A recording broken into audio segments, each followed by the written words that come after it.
guys, welcome back to All Nerd Everything. If you're new here, welcome to my channel where I discuss everything from film, TV shows, anime, comic books, anything you love, I discuss. And they just released a new snippet of a little behind the scenes of David Cornsweet as Superman, and it made me feel so good inside to see a Superman that's comic book accurate, that kids can actually gravitate to, and the reasoning behind him wearing tights is so, I mean, it makes a lot of sense. A lot of people might not be a fan of the tights, but it's a part of who Superman is.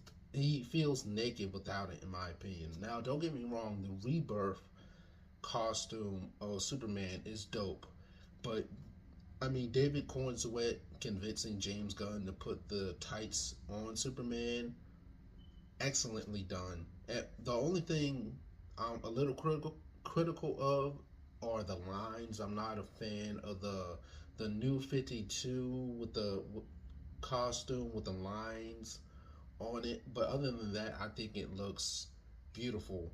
But with that being said, I wanted to do a list of 5 Superman comic books I think everyone should read before going to see James Gunn Superman, which is set to release in just a couple of months. And time has flown by, no pun intended, but time has flown by, and just in a matter of weeks, the we're going to get one of the biggest superheroes on screen again. Hopefully done right, as I've seen from the marketing. But this is just my list. If you guys think that there should have been anything included on this list, let me know. Let's start with number 5. Superman smashes the Klan. The artwork is very beautiful for this, and this is about an Asian family who that moves from Chinatown to Metropolis, and they are bombarded with, you know, a bunch of a bunch of just, microaggressions, and they have to tackle white supremacy. And the Superman's weakness is always kryptonite, but in this story, we see him fighting with him trying to accept himself as an immigrant, because that's something that's always, looked that's not really brought up a lot in Superman stories, is that Superman is an immigrant, but it's not really discussed a lot. In this story, Superman smashes the Klan. Having Superman relate to this family from being, looked at a certain way just because he's not, born.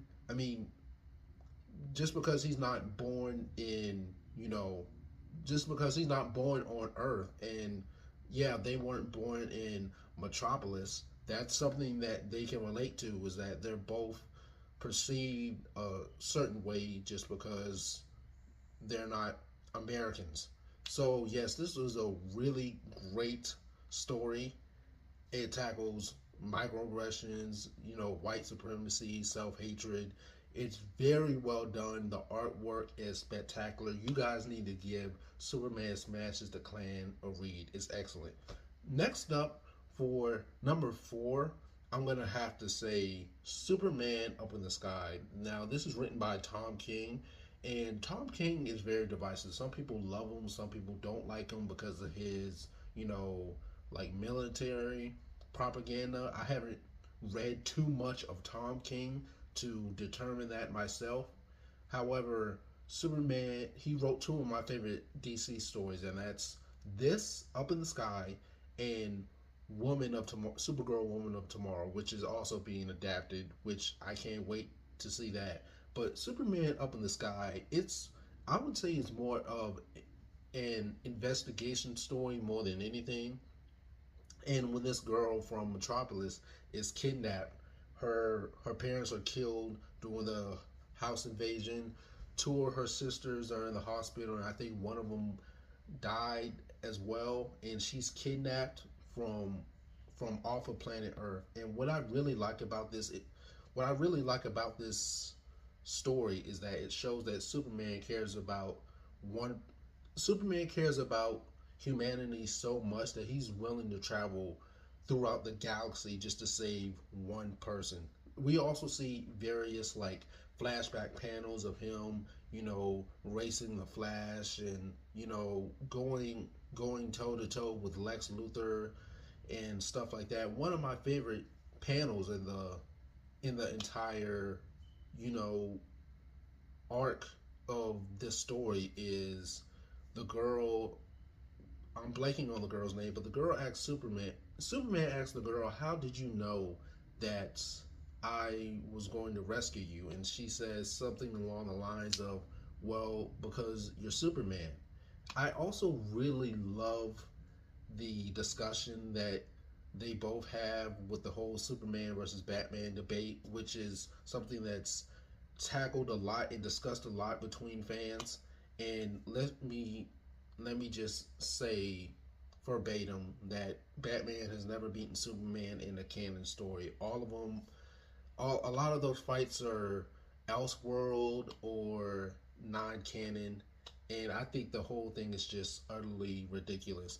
But she asks Superman who would win in a fight, and Superman says Batman because he would let him win, and she asks why. You have all this power. Do you understand what you're saying? And Superman's response is, I don't care about fighting. I just care about rescuing people. I, I care about my parents, my dog, and just helping people. It's not about really fighting anybody to prove a point. I just like doing what's right because it's right. And the end panel of them hugging each other was chef's kiss. So Superman Up in the Sky is possibly one of my favorite Superman stories, not if not one of my favorite DC stories. So give this a watch, give this a read, guys. I think you will really enjoy it. Next up for number 3, I have Kingdom Come.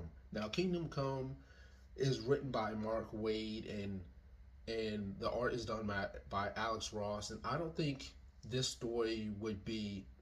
I mean, yes, the story is excellent, but I think what really drives it over the top is the beautiful artwork. It's like I'm watching a 19 it's like I'm watching a episode of Looney Tunes, like an old school episode of Looney Tunes or Tom and Jerry.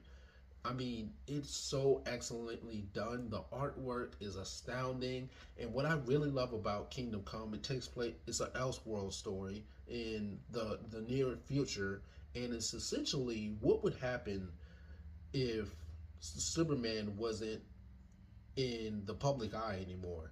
He has when a new villain arrives, Superman dist- distances himself from the public eye and he disappears for months, I think even years, and it shows the effect that without Superman, society collapses. The Justice League disbanded. The Justice League disbanded. The villains, a lot of the villains are pretty much running rogue. The gods abandoned their thrones because Superman wasn't there anymore. Hell, even Diana, Wonder Woman, she was ridiculed by her own people because she didn't do her job, which was to protect Earthlings. So not only did if it affect the human civilization, but also the Justice League as well. One of my favorite panels is Bruce and Clark having this, back and forth, and even Bruce was very affected by Clark leaving without saying anything. I mean, Bruce was essentially like, we're best friends. You just all of a sudden leave without telling anybody. I mean, not only did the world need you, but we needed you as well. And that says a lot because Bruce and Clark have a very special relationship, very special friendship together, and for Bruce to be very heartbroken that his best friend abandoned him when he needed him says a whole lot. The only thing I don't like about this comic is the whole Superman Wonder Woman couple thing. I never liked that. I was never here for it. And in my opinion, it just, God, I'm not a fan of the whole Superman Wonder Woman dynamic. They're just better off as friends, in my opinion, just because they both have pretty much the same amount of strength. Maybe in some depictions, Wonder Woman is even stronger, but yeah, it's just ridiculous to put them together just because they're both really strong and can fly. But yes, excellent work. Mark Waid is one of my favorite writers. You guys need to read Kingdom Come before this movie comes out. Now, with number three out the way, number two, I'm going to give shout out to Grant Morrison for creating one of the best comics that inspired this film, and that is All-Star Superman. The colors are vibrant, even the different, even the, I even see a lot of similarities between how Clark and Superman is portrayed in the film and how he's portrayed in the comics as well of All Star Superman. In the trailer, in the first teaser trailer, you see he's tall, he has his curly hair, and he's trying to with his briefcase, he's trying to brush past everybody on the street, all shy and dorky. But when he's Superman, he's very stoic. You can, even as Clark, you can kind of see his muscles like ripping out of his shirt, and that's exactly how it feels reading All Star Superman. I'm not sure about the tone of it. I'm not sure if the tone is going to be the exact same All Star Superman, because All Star Superman is about what would Superman do with the limited amount of time that he has left, and it's he's overexposed to sun radiation when he finds out that he's dying. What is he going to do with the limited amount of time that he has left to spend on Earth? This is also the issue. This is also the comic where, spoiler alert, I'm sorry if you guys haven't read it, but where Pa Kent dies from a heart attack, and it teaches Clark that you can't save everyone from everything, despite the amazing abilities that he has. Also, I'm not sure. I'm not exactly sure if it's going to follow everything beat by beat from the comic, but I know for a fact Superman's not gonna die. That would be way too early to do something like that. And plus the whole death of Superman, I feel like it's kind of been, you know, done multiple times already, but I feel like All Star Superman is the one that does it the best. And also Clark telling Lois that he's Superman and her not believing him. I don't know why that's funny, but it just is. Even the robots in the film are modeled after the robots in the in the comic of All Star Superman. The Like I said, just based on the colors and how Metropolis looks and Fortress of Solitude, and how Clark and Superman, there's a clear difference between the two when he switches. It's heavily inspired by this comic. So you guys need to read this. It's one of the best. And even James Gunn said himself that, this inspired, All Star Superman inspired his version of Superman. And finally, for number one, my number one pick for top five Superman comics you should read before the film is Superman for All Seasons. This is my all-time favorite Superman comic. I absolutely love it. Now, this is told through the perspective of people close to Clark, and it's more of a Clark story more than a Superman story. It's about the man Clark Kent, from him growing from him being, crash landing in Pa and Ma's Pa and Ma Kent's life, and them molding him into the kid to the man he is today. And it's told through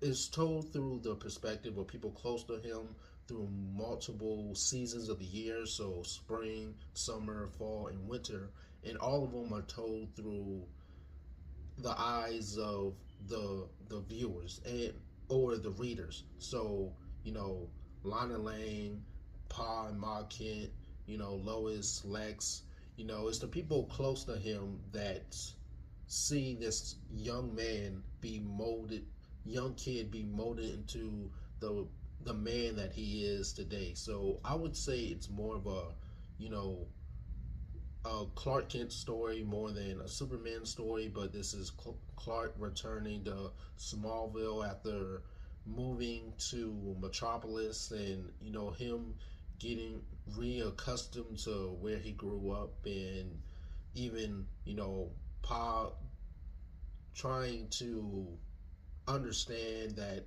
even though he's moved, even though that Clark has moved to, Metropolis, that he's still the same kid that grew up with him and that he raised from a spaceship. So I absolutely love this. It feels like a coming of age comic book to me, from Clark to a young Clark to Clark Kent to Superman, and it's excellent, very well done. One of my favorite Superman comics of all time. If I left anything out, let me know, you guys. But until then, let me know what you think of my list. Don't forget to like, comment, hit the subscribe button, stay updated with more movie, TV show, and comic book news and reviews.